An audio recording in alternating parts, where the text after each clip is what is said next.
Assalamualaikum warahmatullahi wabarakatuh. Izin memperkenalkan diri, nama saya Ananda Nela Rizky Purita dan NIM akhir 046 dari kelas B.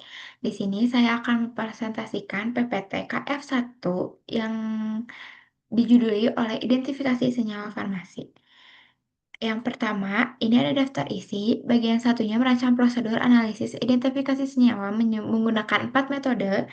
Yang kedua, interpretasi data dan pembuatan kesimpulan.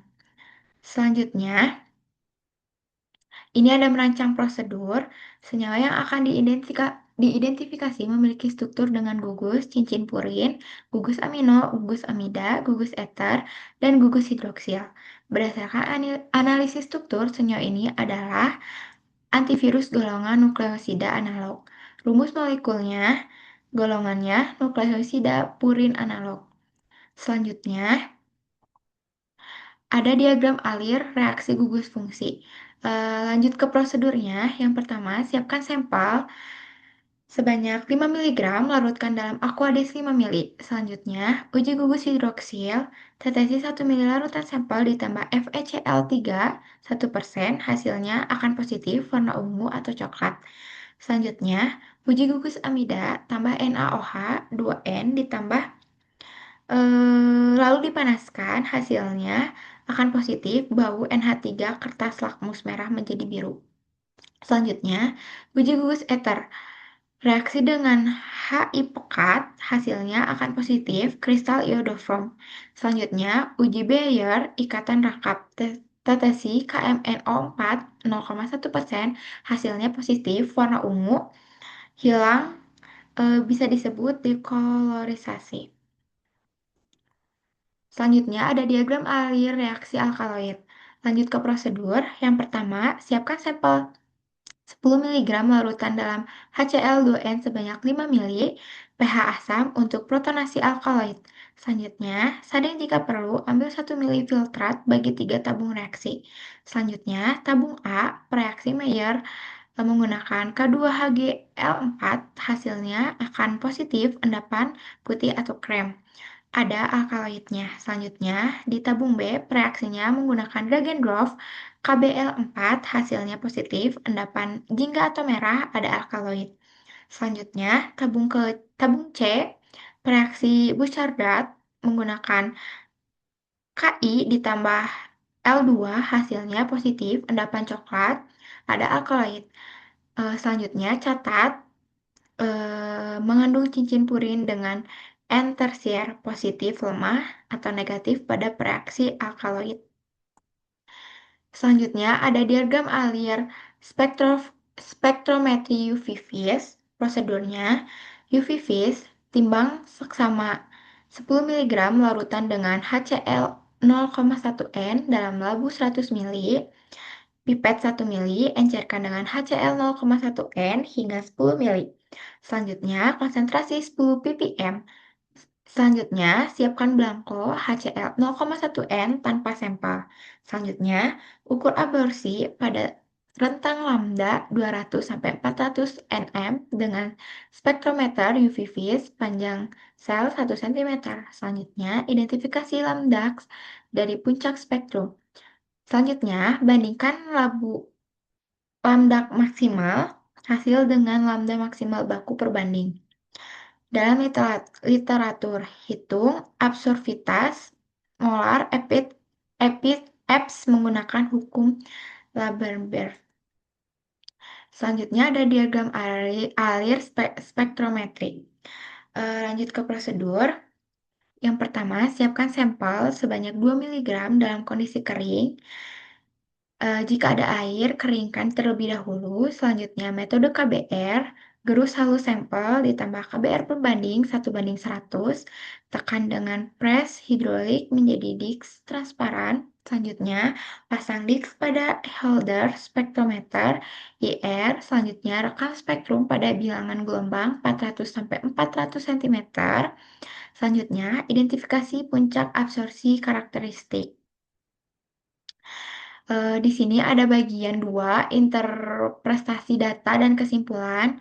Bagian ini menjawab 4 soal interpretasi data spektroskopi UV vis dan inframerah. dalam konteks analisis farmasi dan senyawa bahan alam.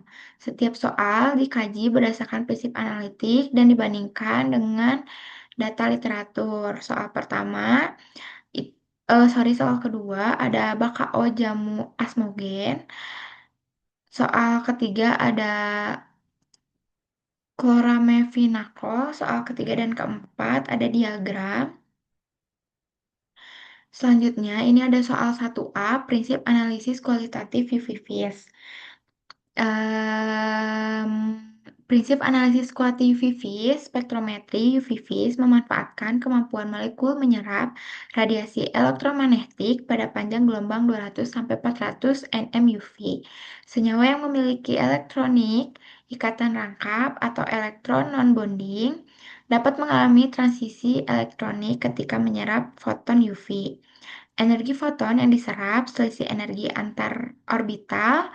Prinsip kualitatif identifikasi didasarkan pada posisi puncak absorpsi maksimum lambdax yang merupakan karakteristik suatu senyawa. Setiap senyawa memiliki lambdax yang dapat dibandingkan dengan lambdax baku pembanding. Kondisi yang sama pelarut pH konsentrasi. Selanjutnya, ini ada soal 1B, interpretasi spektrum asam benzoat. Kesimpulan soal nomor 1, spektrum UV sampel sesuai dengan baku pembanding asam benzoat.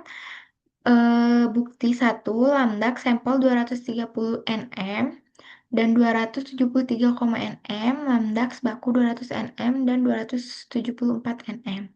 Profil spektrum identifikasi, kesimpulannya bahan baku yang dianalisis memenuhi syarat identifikasi asam benzoat secara spektrometri UV-Vis. Interpretasinya, eh,